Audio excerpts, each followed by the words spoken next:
സാമൂഹിക സാംസ്കാരിക കലാരംഗത്തെ നിറ സാന്നിധ്യമായിട്ടുള്ള ടി.എസ്. സിദ്ദിഖ നല്ലൊരു ഗായകനും കൂടിയാണ്. നിസ്വാർത്ഥമായിട്ടുള്ള സേവനം, അദ്ദേഹം ഒരുപാട് വർഷങ്ങളായിട്ട് ഈ സാമൂഹിക സേവന രംഗത്ത് നിൽക്കുന്ന ഒരു വ്യക്തിയാണ്. എനിക്കിപ്പോൾ തോന്നുന്നു കുറച്ച് വർഷങ്ങളായിട്ട് അദ്ദേഹം ഈ സ്നേഹതീര ഭവനത്തിന്റെ ഭാഗമായിട്ട് ഉണ്ട്. ഞാൻ മനസ്സിലാക്കിയിടത്തോളം സിദ്ദിഖ ഇത് ഒരു വാടക കെട്ടിടത്തിൽ നിന്നുള്ള ഒരു യാത്രയായിരുന്നു ഇന്നിപ്പോൾ നമ്മൾ കണ്ടുകൊണ്ടിരിക്കുന്ന ഒരു മനോഹരമായ കെട്ടിടത്തിലേക്കുള്ളത്. ശരിക്കും നമുക്കിതൊരു അത്ഭുതമാണ്. ഇതിന്റെ ഒരു യാത്ര, ഇതിന്റെ ഒരു തുടക്കം, ഇപ്പോൾ നിൽക്കുന്ന ഈ ഒരു കാര്യം ഞങ്ങൾക്ക് പ്രേക്ഷകരിലേക്ക് എത്തിക്കണം എന്നൊരാഗ്രഹമുണ്ട്. എന്താണ് സിദ്ദിഖ ഞങ്ങളുടെ പ്രേക്ഷകരോട് പറയാനുള്ളത്? നമ്മൾ 2019 ആണ് ഇത് സ്റ്റാർട്ട് ചെയ്തതെങ്കിലും ഇതിൻ്റെ കൃത്യമായ ഒരു അടുക്കും ചിട്ടയിലും പ്രവർത്തിക്കാൻ തുടങ്ങിയിട്ട് 2021 നമ്മുടെ പുതിയ സ്ഥാപനവുമായി ബന്ധപ്പെട്ട്. നമ്മൾ നേരത്തെ വാടക കെട്ടിടത്തിലായിരുന്നു ഇത് പ്രവർത്തിച്ചിരുന്നത്.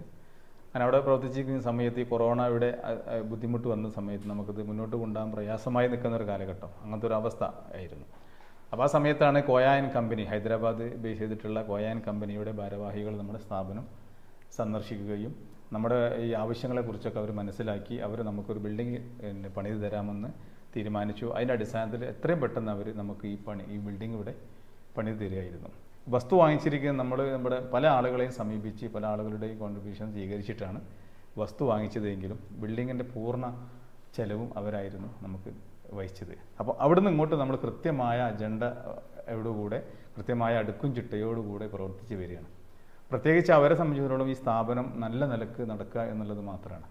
മറ്റൊരു ചീത്തപ്പേരുകളില്ലാതെ എന്നും ഇവർക്ക് എല്ലാ സൗകര്യങ്ങളോടുകൂടെ, ഇപ്പോൾ നേരത്തെ നിങ്ങൾ പറഞ്ഞതുപോലെ ഇതിൻ്റെ വൃത്തി, അതുപോലെ തന്നെ ഇവരുടെ മരുന്നിൻ്റെ കാര്യങ്ങളിൽ, ഇവരുടെ ഭക്ഷണത്തിൻ്റെ കാര്യത്തിൽ, ഇവരുടെ പാർപ്പിടത്തിൻ്റെ കാര്യത്തിൽ എല്ലാ സൗകര്യങ്ങളോടും കൂടെ അതിൻ്റേതായ അടുക്കും ചിട്ടയിലും ഇത് മുന്നോട്ട് പോകണമെന്ന് ഈ സ്ഥാപനം ഉണ്ടാക്കി തന്ന ആളുകൾക്ക്, കോയാൻ കമ്പനിയുടെ ആളുകൾക്ക്, പ്രത്യേകിച്ച് പേരെടുത്ത് പറയാനായിട്ട് Salim sir, T K Salim sir, അദ്ദേഹമാണ് അതിൻ്റെ കോയാൻ കമ്പനിയുടെ MD.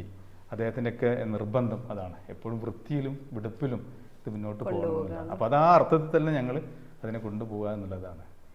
അതെ, സിദ്ദിഖ പറഞ്ഞു. ഇവിടെ എനിക്ക് തോന്നുന്നത് ജനങ്ങൾ ഞാൻ ഒരുപാട് തവണ ഈ ഒരു ഓൾഡ് ഏജ് ഹോം സന്ദർശിച്ച ഒരു വ്യക്തി കൂടിയാണ്.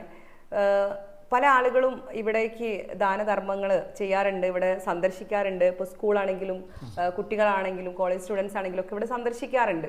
അപ്പം ജനങ്ങളുടെ ഒരു സപ്പോർട്ടോട് കൂടിയിട്ടാണ് ഇത് മുന്നോട്ട് പോകുന്നത് എന്നുള്ളതാണ് മനസ്സിലാക്കാൻ പറ്റിയത്. തീർച്ചയായിട്ടും. അപ്പോൾ അത് എങ്ങനെയാണ് അവരിവിടെ സഹായമായിട്ട് വരുന്നത്? ഇവിടെ സഹായങ്ങൾ നമുക്കറിയാം, നമുക്ക് എല്ലാ ഇതുപോലത്തെ ഓൾഡ് ഏജ് ഹോമുകളൊക്കെ ജനങ്ങളുടെ സഹായത്തിൽ തന്നെയാണ് മുന്നോട്ട് പോകുന്നത്. അതും ഈ നമ്മുടെ സ്ഥാപനവും ജനങ്ങളുടെ സഹായത്തോടു കൂടെ തന്നെയാണ്. ഇപ്പോൾ നമുക്കറിയാം, ഈ കോളേജ് കേന്ദ്രീകരിച്ച്, സ്കൂൾ കേന്ദ്രീകരിച്ച്, സംഘടനകൾ കേന്ദ്രീകരിച്ചൊക്കെ നമ്മൾ സംസാരിക്കാറുണ്ട് അവരുടെ സഹായങ്ങൾ കിട്ടാൻ വേണ്ടി. അപ്പോൾ അവർ ഗ്രൂപ്പായിട്ട് വന്ന് ഇവിടെ നമുക്ക് വേണ്ട സഹായങ്ങളൊക്കെ ചെയ്യും. പിന്നെ അങ്ങനെയാണ് മുന്നോട്ട് പോകുന്നത്. ആളുകളുടെ സഹായങ്ങളില്ലാതെ ഇതൊന്നും മുന്നോട്ട് പോകാൻ സാധ്യമല്ല. അതോടൊപ്പം തന്നെ പ്രാർത്ഥനയും, നമ്മുടെ പ്രവർത്തനങ്ങളുടെ വിജയത്തിന് വേണ്ടിയുള്ള പ്രാർത്ഥനയും കൂടെ വേണമല്ലോ. അപ്പോൾ ചുരുക്കത്തിൽ ഇത് ആളുകളുടെ സഹായത്തിൽ നിന്ന് മാത്രമാണ് മുന്നോട്ട് പോകുന്നത്. പക്ഷെ നമ്മൾ ഇപ്പോൾ കുറച്ച് നാളായിട്ട് നമ്മൾ ആ സഹായം വീടാന്തരം കേന്ദ്രീകരിച്ചിട്ടുള്ള, വീട് കയറി ഇറങ്ങിയിട്ടുള്ള പണപ്പിരിവ് നമ്മൾ നിർത്തലാക്കിയിട്ടുണ്ട്. അതിൽ ചെറിയ പ്രയാസങ്ങളും വിഷമങ്ങളൊക്കെ അതുകൊണ്ട് നമുക്ക് ഉണ്ടാകുന്നുണ്ട്. പ്രത്യേകിച്ച് നമുക്കൊരു വീട്ടിൽ കയറി ഇറങ്ങുമ്പോൾ വീട്ടുകാരുടെ സിറ്റുവേഷൻ, അവരുടെ അവസ്ഥ, സ്ത്രീകളായിരിക്കും വീട്ടിൽ ഉണ്ടാകുന്നത്. അപ്പോൾ അവർ പക്ഷേ ഭക്ഷണം പാചകം ചെയ്യുന്ന തിരക്കിലായിരിക്കും, അല്ലെങ്കിൽ വസ്ത്രം അലക്കുന്ന തിരക്കിലായിരിക്കും, വീട്ടിലെ എന്തെങ്കിലും ജോലി തിരക്കിലായിരിക്കും നമ്മുടെ ആളുകൾ അവിടേക്ക് കയറി ചെല്ലുന്നത്. അത് വീട്ടുകാർക്ക് വല്ലാത്ത പ്രയാസം ഉണ്ടാവുകയും അങ്ങനെ ഒരുപാട് ആളുകൾ, നമ്മുടെ അഭ്യുദയകാംക്ഷികളായി നമ്മളെ സ്നേഹിക്കുന്ന ഒരുപാട് ആളുകൾ നമ്മളെ ഉപദേശിച്ചിട്ടുണ്ട്. ഈ ഒരു സംവിധാനം നിങ്ങളുടെ സ്ഥാപനത്തിന് ചീത്തപ്പേരുണ്ടാവാൻ സാധ്യതയുണ്ട് എന്ന് പറഞ്ഞപ്പോൾ നമ്മളത് പതുക്കെ നിർത്തലാക്കി. അതോടൊപ്പം തന്നെ നമ്മുടെ ഈ സ്ഥാപനത്തിൻ്റെ പേര് പറഞ്ഞ്, സ്നേഹതീരം ഭവനത്തിൻ്റെ പേര് പറഞ്ഞുകൊണ്ട് പല ആളുകളും പണപ്പിരിവ് നടത്തുന്നതായിട്ട് നമുക്കറിയാൻ സാധിച്ചു. അപ്പോൾ എല്ലാ ആളുകളും അല്ല പറയുന്നത്, പല സ്ഥലങ്ങളിലും അത്തരത്തിലുള്ള പ്രശ്നങ്ങൾ ഉണ്ടായപ്പോൾ നമുക്കതും വല്ലാത്തൊരു മാനസിക വിഷമം ഉണ്ടായിട്ടുണ്ട്. നമ്മുടെ ഈ സ്ഥാപനത്തിൻ്റെ ഈ ട്രസ്റ്റ് അംഗങ്ങളൊക്കെ തന്നെ അവരുടെ ജോലി ചെയ്ത് ജീവിക്കുന്ന ആളുകളാണ്. അപ്പോൾ അതുകൊണ്ട് തന്നെ നമ്മൾ ആ ജോലി തിരക്കിനിടയിൽ ഇത്തരത്തിലുള്ള ആരോപണങ്ങളും പ്രശ്നങ്ങളും ഒക്കെ വരുമ്പോൾ നമുക്ക് വല്ലാത്ത പ്രയാസങ്ങൾ ഉണ്ടാക്കും. അപ്പോൾ നമ്മൾ കമ്മിറ്റി കൂടി തീരുമാനിച്ചു, വീട് കയറി ഇറങ്ങിയിട്ടുള്ള ആ പണപ്പിരിവ് നിർത്തിയിട്ട് നമ്മൾ ആളുകളിൽ നിന്ന് ഡയറക്റ്റ് സഹായങ്ങൾ വാങ്ങിക്കുക എന്നുള്ളതാണ്. ക്ലബ്ബ് കേന്ദ്രീകരിച്ച്, അതുപോലെ സ്കൂൾ കേന്ദ്രീകരിച്ച്, കോളേജ് കേന്ദ്രീകരിച്ച്, മറ്റ് സ്ഥാപനങ്ങളൊക്കെ കേന്ദ്രീകരിച്ച് നമ്മൾ സഹായം സ്വീകരിക്കുന്നുണ്ട്. മറിച്ച് വീടാന്തരം കയറിയിട്ടുള്ള എല്ലാ പിന്നെ സംഭാവന സ്വീകരിക്കുന്നത് നമ്മൾ നിർത്തിയിട്ടുണ്ട്. നിർത്തിയിട്ടുണ്ട്. അത് നമ്മുടെ പേരിൽ പല പല ആളുകളും സംഭാവന പിരിച്ചതായി നമ്മൾ അറിഞ്ഞിരുന്നു. പക്ഷെ നമുക്കത് തടയിടാൻ സാധിക്കാത്ത ഒരു ബുദ്ധിമുട്ട് വന്നു. അപ്പോൾ അതെല്ലാം കൂടെ നമ്മൾ കൂട്ടി വായിച്ചപ്പം ഈ പണപ്പിരിവാണ് ഇതിൻ്റെയൊക്കെ ഒരു വല്ലാത്ത വിഷമം ഉണ്ടാക്കുന്നതെന്ന് മനസ്സിലാക്കിയിട്ട്. പക്ഷെ എന്നാൽ പല ആളുകളും വരുന്നുണ്ട്. ബർത്ത്ഡേ, അതുപോലെ വെഡ്ഡിങ് ആനിവേഴ്സറി, ആണ്ടർത്തികളൊക്കെ ഉണ്ടാകുമ്പോൾ അവരുടെ ആ ആഘോഷത്തിൻ്റെയും ആചാരത്തിൻ്റെയും കൂടെ നമ്മുടെ ഇവിടുത്തെ അന്തേവാസികൾക്ക് ഒരു നേരത്തെ ഭക്ഷണമോ അല്ലെങ്കിൽ ഒരു ദിവസത്തെ ഭക്ഷണമോ തന്നിട്ട് അത് ആഘോഷിക്കുന്ന ഒരുപാട് ആളുകളുണ്ട്. അത്തരത്തിലുള്ള സഹായങ്ങൾ ഞങ്ങൾ ഇനിയും പ്രതീക്ഷിക്കുന്നുണ്ട്.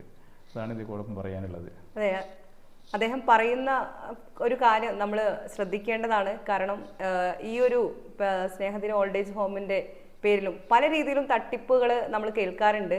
ഇപ്പോൾ ഇവിടെ ചാരിറ്റി പോലും പലരും ഒരു തട്ടിപ്പ് മാർഗമായിട്ട് അല്ലെങ്കിൽ ഒരു വരുമാന മാർഗമായിട്ട് കണ്ടുകൊണ്ടിരിക്കുന്ന ഈ ഒരു കാലഘട്ടത്തിൽ അദ്ദേഹം പറഞ്ഞൊരു കാര്യം നിങ്ങളെല്ലാവരും ശ്രദ്ധിക്കുക. കാരണം സ്നേഹതീരം ചാരിറ്റബിൾ ട്രസ്റ്റ് ഓൾഡ് ഏജ് ഹോമിന്റെ വീട് വീടാന്തരം കയറിയിട്ടുള്ള പിരിവ് ഇവിടെ നിർത്തിയിട്ടുണ്ട്. അങ്ങനെ എന്തെങ്കിലും ശ്രദ്ധയിൽപ്പെട്ട് കഴിഞ്ഞാൽ തീർച്ചയായിട്ടും നിങ്ങൾ ഈ വീഡിയോയിൽ കാണുന്ന നമ്പറിലോ അല്ലെങ്കിൽ അടുത്തുള്ള പോലീസ് സ്റ്റേഷനിലോ അറിയിക്കണം എന്നുള്ളത് കൂടെ ഇതിന്റെ ഭാഗമായിട്ട് പറയാൻ ആഗ്രഹിക്കുകയാണ്.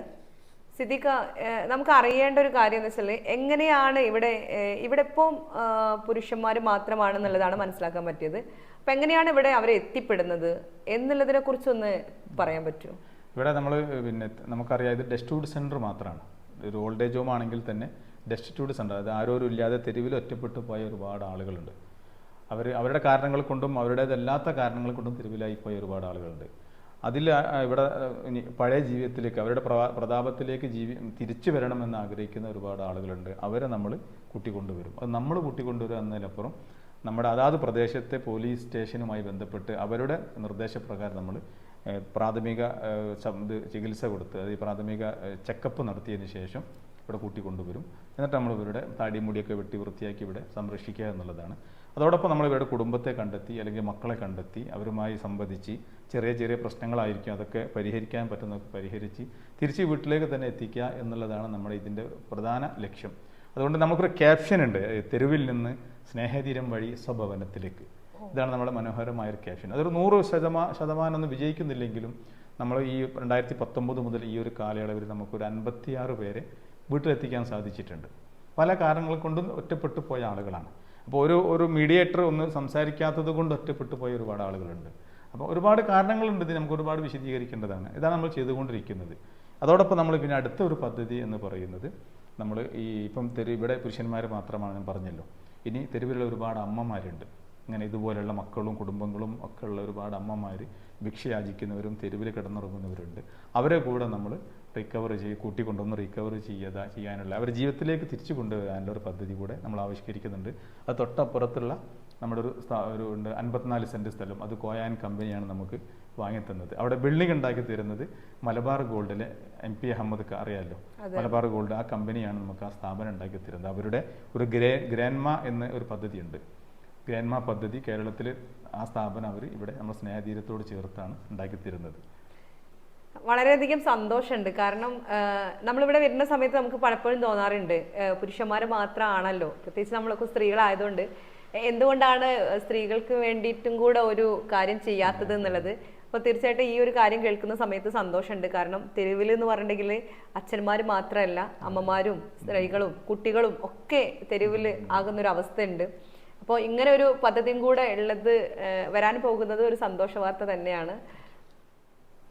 ഇതോടൊപ്പം പറയാനുള്ളത്, നമ്മുടെ ഈ സ്നേഹതീരം ഓൾഡ് ഏജ് ഹോമിൻ്റെ പ്രവർത്തനങ്ങളിൽ ഇതുവരെ സഹായിച്ച ഒരുപാട് ആളുകളുണ്ട്. എല്ലാവരോടും നമ്മൾ നന്ദിയും കടപ്പാടും അറിയിക്കുകയാണ്. മാത്രമല്ല നമ്മുടെ ഇനിയുള്ള പ്രവർത്തന മേഖലയിലും നിങ്ങളുടെ സഹായവും നിങ്ങളുടെ പ്രാർത്ഥനയും ഒക്കെ ഉണ്ടാവണം എന്നുകൂടെ ഓർമ്മപ്പെടുത്തുകയാണ്. തീർച്ചയായും അദ്ദേഹം പറഞ്ഞതുപോലെ തന്നെ നമ്മുടെ എല്ലാവരുടെയും സപ്പോർട്ട് ഈ ഒരു ഓൾഡ് ഏജ് ഹോം മുൻപോട്ട് കൊണ്ടുപോകാൻ വേണം എന്നുള്ളത് നിങ്ങളെല്ലാവരും ശ്രദ്ധിക്കുക. മാക്സിമം ആളുകളിലേക്ക് ഈ ഒരു മെസ്സേജ് പാസ് ചെയ്യുക.